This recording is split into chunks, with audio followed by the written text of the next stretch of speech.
What's up, tribe? How you guys doing? Go ahead and hit that subscribe button. I hope you like this video. This is going to be your review of Love and Marriage Huntsville, season 1, episode 12. Because I told y'all before they doing this 11, part 1, part 2 thing. So, I got a couple of things I need to say before I get into this review. The first thing I want to say is, shouts out to Carlos King, who announced that there will be a reunion for this season. All I'm going to say, Carlos, if you're looking at this, can you hook a sister up with a ticket? That's all I'm saying. I'm trying to go to the reunion. I've been telling you since last season we need to have a reunion. Now that you're having a reunion. Part 2. You know, we as reviewers, you know what I'm saying? We review the show. And I know I'm going to speak for myself right now. We review the show. And you try to be as unbiased as you can be. You review the show, you throw in your own little 2 cents. It is what it is. You know, but for the people who choose to go on this show, or any reality show for that matter, and you are choosing to put your life on display, and you are choosing to allow us into the inner workings of your personal lives, there has to be a certain level of thick skin. And something happened on Instagram, I guess it was last night, early this morning, whatever the situation might be, where another YouTuber who I rocks hard with, that is my girl, was attacked by one of the members of this show. Now, if you want to know all the specifics and all the details, just go on over to Random TV Reviews and catch their review, because she's going to break it down for y'all. But here's what I have to say. When one of the men on the show chooses to go after one of the women who review the show, I think that's pretty low rent. And when the attack is not about, I disagree with what you had to say about me on the show. I think you got me wrong. I think you had me misunderstood. I think maybe you're a little biased. You can attack my reviews. You can attack what you feel about me. But when you start attacking somebody's looks and start attacking them physically as a man, attacking another woman who clearly has a mate, who clearly has a significant other, and you don't address that man, you choose to address the woman, I think that's some real B stuff. And real low rent. Now I'm moving on with my review. So we start the episode off with my favorite couple right now. I loves me some Kimmy and I loves me some Maurice. Maurice, you look like you lost some weight, boo. You looking good. You looking good. And of course, Kimmy is looking good as always. And they're talking about what we're gonna do about this comeback group. You know, right now they really are Switzerland in this comeback group, this 3-couple thing, because they're not really in any type of conflict with anybody, but we know that Martell and Marsau are going at it, as evidenced in last week's little blow up. And Tisha and Melody are not really on the same page, and we're going to see that kind of got a little bit worse in this episode. So they're like, look, how can we figure this out? And, you know, Kimmy was saying, well, look, when I talked to Melody, she admitted that she's ignoring pretty much anything that has to do with the comeback group. Like, she's not even checking for it right now. And so Maurice got buyout papers made, drawn up to say, look, they don't want to have anything to do with the comeback group anymore. They don't want to deal with us anymore. So let's just buy them out of it, and we'll keep on moving as a foursome instead of as a sixsome. Did I say sixsome? Okay, I don't even think that's a word, but y'all know what I'm saying. And so they were like, well, look, we're going to call this meeting together, and we're just going to have to, hash it out. So and Maurice get to the meeting place first. And Marsau is over it. Like, you can tell that Marsau is like, look, if it was up to me, we wouldn't even be meeting, because at this point, I don't really have a whole lot to say. Like, I'm really, I really feel like how he came at me and how he attacked me was pretty, low rent. And I just didn't really have a whole lot to say. I'm not really doing a whole lot of checking for him right now. And, Maurice was like, look, we got to figure this out. Like, I hear what he said about you and all of that, but we really got to figure this out. And at that moment, Martell pulls up. Martell walks up with an attitude. And they go inside or whatever. And basically, Martell and Marsau get to arguing again. And they're really just going over the same thing that they argued about last week. And Marsau was basically like, well, look, because he said, well, you said that we had girlfriends. And Martell was like, I didn't say anything about Maurice. Let's be clear. I didn't say Maurice. I was talking about you. But in the argument, you did say y'all. You didn't say you. You said y'all had 20 girlfriends. Because I remember thinking, like, dang, he throwing both of them under the bus. Like, he throwing Maurice and Martell under the bus. Marsau under the bus. So you did insinuate that it was both of them. But okay. And Marsau's thing basically is you're a liar. So ain't no need me to even engage in going back and forth with you because you're a liar and the truth ain't in you. So at this point, the women start showing up. And Melody is like, wow, we arguing, what's going on? And she tries to sort of diffuse the situation a little bit. But Melody got her little opinion about Mr. Marsau as well. And it seems as though Melody and Marsau are on the same page as far as infidelities or something like that. Then Kimmy and Letitia show up. Letitia got a cute little jumpsuit on. They show up. And Melody and Letitia get into it. Now, Letitia brings up stuff that Melanie's doing on social media, but then when Melanie wants it to be addressed, and Letitia was like, well, this isn't the time or the place, this isn't the time or the place. But you brought it up. If it wasn't the time or the place, why are you bringing it up? So she said something about she texted Melody to let Melody know what she was upset about. Melody was like, I ain't getting no text. Now, we know Melody good for saying she ain't getting no text. But she said she didn't get a text, and they said something about Melody have a new number, and Letitia said, oh, no, I texted her on a new number, too. Melody said, so Martell was like, look, let's just move forward, let's move forward. Melody said, okay, but I just want to clear up for the record. I ain't never get a text from Letitia. Can we just clear that part up for the record that I didn't get a text? And Letitia is insisting that Melody got her text and just ignore her and didn't respond. Neither here nor there. Kimmy and Maurice finally interject and say, look, we're not getting anywhere right now. Like, let's talk about the comeback group. Let's deal with it. They present their offer to buy them out. Melody was like, Martell seems to feel like in order to buy them out, they need to be coming to the table with like $1 million. Letitia was like, $1 million? We ain't even made no $1 million. Like, we ain't done $1 million worth of work. Like, what are you talking about? Melody was like, you're not buying us out because, of course, her and Martell both feel like whatever offer they're throwing at them is not going to be enough. And they would rather just dissolve the group. And Melody was like, if y'all want to start a new group with a new name, y'all do y'all thing. But as far as the comeback group, we just want to dissolve the company and keep it moving. Now, business wasn't my major, wasn't my minor, ain't my thing. But I don't see what the problem with that is. If Melody and Martell no longer want to be a part of the comeback group, and if we go back to last season, from what I understand from last season, this was Melody's brainchild to begin with. She wanted to do the comeback group. She brought all of them together.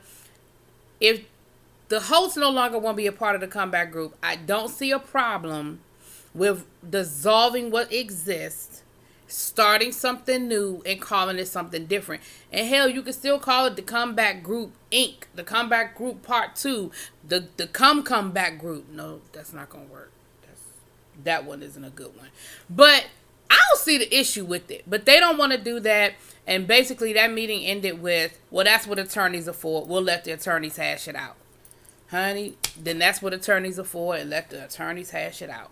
So then Letitia and Marsau have this whole conversation where Letitia confronts Marsau on, she was like, why weren't you saying anything in there? Why weren't you defending yourself? Marsau was like, about defending myself against what? Martell? And Marsau's mindset is, I know it's not true. I know it's that it's just some bull that Martell is throwing out there. So what do I need to address, and why do I need to address it? Tisha's thing is, I need to hear you tell me that it's not true. Marsau was like, why I need to tell you? He was like, if 12 years of marriage doesn't clear that up for you that it's not true. Like, and I understood both sides of this argument. Because as a woman, I understood where Letitia was coming from. But I understand where Marsau was coming from as well. Marsau was like, his thing was, I'm not understanding why as soon as you heard it, you didn't just discount it. Like, if you know me and you believe in me and you believe that I've been faithful to you, then you know that all of this is bull and it's not true and it didn't happen. So I need you to believe, that's what I need from you. Now, the Tisha side is, I don't believe it's true, but I just need to hear you say it. I just need to hear you deny it. As a woman, I understand that she just needed to hear it. But, Letitia, I do think that you have in the back of your mind, I think you got a little question mark in the back of your mind. And I'm not saying that you're wrong for it. I think most women would. Most women, be like, how many? You have what? You know what I'm saying? But my soul was a little offended by it. And again, I understand where I saw both sides of it. But Marsau eventually said, well, if you need to hear it, I'll tell you. No, it is not true. And Letitia moved on. But like I said, I think in the back of Letitia's mind, there's a little something working there. So then we see Martell hanging out with his best friend and or one of his best friends and his uncle, who was like a father figure to him. His uncle looked good. He don't look like he's a nice looking older guy, but he doesn't look older. Like he got that that black don't crack thing working. And Martell said he's somebody that I can talk to, and right now I need to talk to somebody without judgment. Like I need to talk to somebody that's not going to judge me. And he let him know. He said he's been married for however many years, so I know that he's been through the ups and the downs. And so they get to talking or whatever. And it's really pretty much the same old. I'm not going to rehash it. It's Martell, talking about the affair and telling his story about the call from Atlanta and how, and he said, in my mind, I figured if I had one girlfriend versus sleeping with a bunch of women, which of course is a dig at Marsau again, and I'm thinking, and every time he says that, in my mind, I'm thinking to myself, did you zone out on the part where you gave your vows and said that you wouldn't cheat? Like, the fact that in your mind you just keep justifying this thing, I don't know. But he's saying, that he messed up and he really want to make things work. And his uncle gave him some good advice, because he was saying, I just feel like I'm doing everything I need to be doing, and when I tell you what I need and you won't do it for me, then, I just feel like that's what you should do for me. And remember, that goes back to the argument last season that Martell had with Melody, and it came down to sexual stuff. Part of that was sexual, and I don't know if that's what he was talking about in this argument. It sounded like it, but I don't know. But neither here nor there, his uncle said, well, Melody, she's a good woman, but she's also a businesswoman, and she has kids. And so maybe what he was saying in a nice way was, maybe she don't have time to cater to your every need. Like, she's doing stuff. She's not just sitting at home waiting for you to come home from work and ready to cater to you. She got her own thing going on. And Martell was like, well, you right. Yeah, you right. And then the other thing his uncle said to him was about the whole girlfriend piece, where he was like, well, clearly there was some feelings there, and this woman, maybe it's been hard for her to let go because she was the only one for a couple of years, and so there are clearly some feelings there, which again, obviously that, but again, I don't think that's one-sided. I don't think that Martell done did this clean break cold turkey thing that he pretending like, and that it's this other woman that's, just won't let go. I just don't believe that. I think it's more to it, but that's my opinion. Then, but the one thing his uncle did say to him was, until the divorce papers are signed, you still got a chance. So until it gets to that point, you still have a chance to make this work. And I think that's what Martell is sort of banking on himself. Like, look, it ain't over till the fat lady sings, so to speak.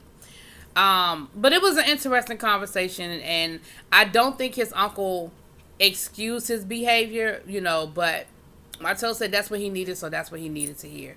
All right, so next we see Letitia talking to her mom. Now, Letitia, she bringing her mom into the situation, and she's telling her mom about the comments that were made about Marsau and his infidelity, and she said something to the effect of, my mother's gonna always have my back, so she's definitely gonna check Marsau on these rumors. And I'm thinking to myself, first of all, you already know how your mama roll. Your mama be on 20 or putting 20 on 10, as they say. The last person you need to bring into this situation is your mother, especially since you have no proof that Marsau has done anything wrong. So I'm not understanding what your mama gonna check him on and why you are letting your mother know what may or may not be going on. Like, I didn't agree with that move. Now I understand your mama being your confidant and things of that nature. Like, I understand that. But I don't know how I feel about you bringing your mother into something that, again, is just a rumor. Like, you have no proof that there's any legitimacy to this situation. But okay. But her mama kind of, mother was like, look, I feel like she was like, Marsau ain't out there tripping, like, don't. But she did tell Tisha, you got to keep him happy. She said, I'm not saying you got to have sex with him every night. About 4-5 times a week, you got to make him happy, though. And again, if you read between the lines, you read between the lines, But I said, okay, mama. But yeah, Tisha, that's going to be you inviting trouble with that one. You inviting trouble, especially, like I said, especially with no proof. The Holts to this point have brought up nothing to, what's the word I'm looking for? To legitimize these claims. But neither here nor there. Melody and Martell, I'm not putting a whole lot of energy into this because they confuse me. They confuse me. Neither here nor there. They're getting ready for this big event. Melody is being honored. She's the guest speaker for the Boys and Girls Club because she does a lot of work with them, and so she's being recognized at an event. So they're going as a family, and they, she looked nice, and the children were all dressed up really nice and everything, and she went and she gave her speech, and the speech was nice, and she was talking about the village raising a child and so forth and so on. But she was stone cold ignoring Martell. She was sitting at that table on her phone. Martell was trying to talk to her. She was just like, she had her phone in her hand, honey. She was like this. And Martell was trying to talk to her. She was like, she talked to the kids. And I said, well, you might as well left his ass at home if you're going to sit there and ignore him the whole time. But okay, I get it. You got to keep up appearances. All right, whatever. Okay. Then we have this conversation with Tisha and Melody. This conversation worked my nerves. First of all, Melody looked nice. I like that outfit Melody had on. And again, I see both sides of this conversation because one of the first things that Tisha said was, I texted you, and Melody said, and I responded and said, I'm okay and everything is fine. But you didn't believe me. And Tisha said, no, I didn't believe you. See, stop right there. Stop right there. Oh, I missed a part, but I'll go back to it. Stop right there. That is my problem. If you text Melody and said, look, I just wanted to check on you, see how things are going, see how you feeling. And Melody's response to you was, I'm good, everything's fine. You don't get to tell her she's lying. You don't get to tell her it's not the truth. That's what she told you. Now, if you want to keep checking on her periodically or say, hey girl, let's go to dinner. Like Melody said, look, my real friends were like, look, let's go to dinner. Let's get out this house. Let's do this. Let's do that. But you just sending me a text saying, hey girl, how you feeling? How you doing? And I respond with, I'm good. You don't get to tell me I'm lying. Even if I am, you don't get to psychoanalyze my responses to you. Now, if you believe that I'm not lying, then the follow-up is, girl, we are overdue for some happy hour. You want to meet up for some drinks tomorrow? And then if you want to probe further or see how I'm feeling, you might get a different answer in a face-to-face conversation with a few cocktails in the middle. But so that kind of rubbed me the wrong way with Tisha, because I feel like, Tisha, you don't get to tell somebody. But then Melody was very passive-aggressive in her tone and in her response to Tisha. And she started talking about Tisha playing the victim and that Tisha has her ways about her. And she never really, in my opinion, she never really fully explained what that was. So I was a little confused by her, what she meant by Tisha ways and that Tisha plays victim. I kind of see that a little bit, though. Just a little bit, I do. But yeah, I was a little, that just kind of threw me off a little bit. You know what I mean? And so Then they got to talking about. So they went back and forth with that for a minute. Again, like I said, they was getting on my nerves with that. And then Letitia brought up what she really wanted to ask Melody about. Because, see, for real, she brought up the whole text about, she brought the text up. It was a different text. It wasn't the same text before. But Melody said that, she said, because before Melody said she didn't get the text about what Letitia texted her about.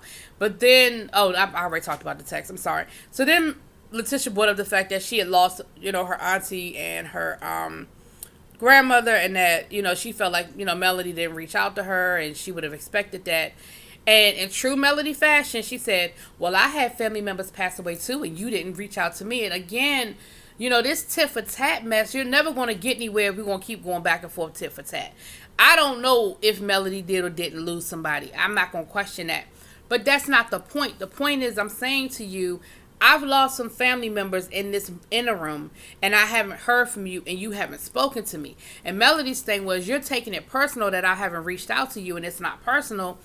I have been busy. Like, I'm a mother of 3. I have a business. I'm doing these things, and you know that I've been going through some personal issues. So you can't take it personally that you have not heard from me, because it's not personal. It ain't about you, which is basically what Melody said. It ain't about you. Then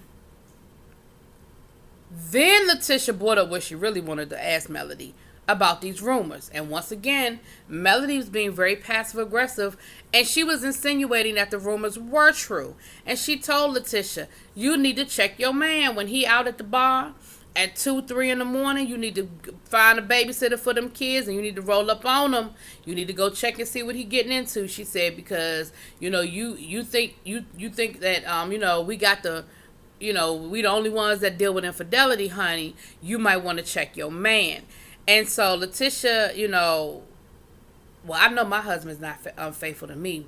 Melody was like, Well, and it was funny because Letitia started off with, I know my husband's not unfaithful. I know this, and I know this, and I know that. And then she went, you really think so? I said, Letitia, either you standing in it or you not. And you already see that Melody is on one. You don't give Melody that. You don't give her that. You stay in it until you get out the car. But then Letitia threw a couple of jabs. She said, well, this isn't getting anywhere, so we're going to end this right here. But she threw a couple of jabs at Melody on her way out the door, honey. And she mentioned the fact that talking about some, well, I'm not getting ready to sit here and take advice from a woman whose husband had a 3-year affair on her and had a whole nother girlfriend and bought a car and everything else. And she threw that car out there. Letitia talking about something. Martell got matching BMWs with somebody, and it ain't his wife. I said, oh. And they, of course, the camera zoomed in on Melody, and Melody got this face. Now, I don't think it's a face of she didn't know. I think it's a face of she didn't know other people knew. You know what I'm saying? I don't believe that Melody didn't know. If it's true that Martell bought a car for this woman, I believe that Melody maybe didn't realize that other people knew that Martell bought this car for this woman. Anyway, last but not least, this was out of order, but we see a family dinner with Maurice Martell and his mom. What's his man named? Cedric. I must call him Cedric. It's Cedric or something like that, but his name's Cedric. He's Cedric. And, remember we saw last season where they had bought their mom a house, and their mom's in a wheelchair, so they had to finish doing the construction to make the house wheelchair accessible, and that's why she lived with Kimmy and Maurice for a while. But she is fully in her home, and this was her first dinner, where she invited the family, basically like a housewoman, but not really a housewoman.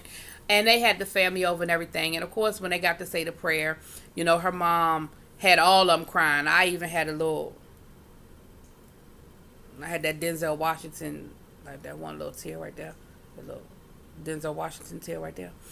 But it was very heartfelt when she was just so thankful. And, a boy's dream is to always want to buy a house for his mom. And so it was really sweet to see that they were able to do that for her, and bring her closer to them in Alabama and everything. So I thought that was really sweet, for all of them. I thought that was really, really nice.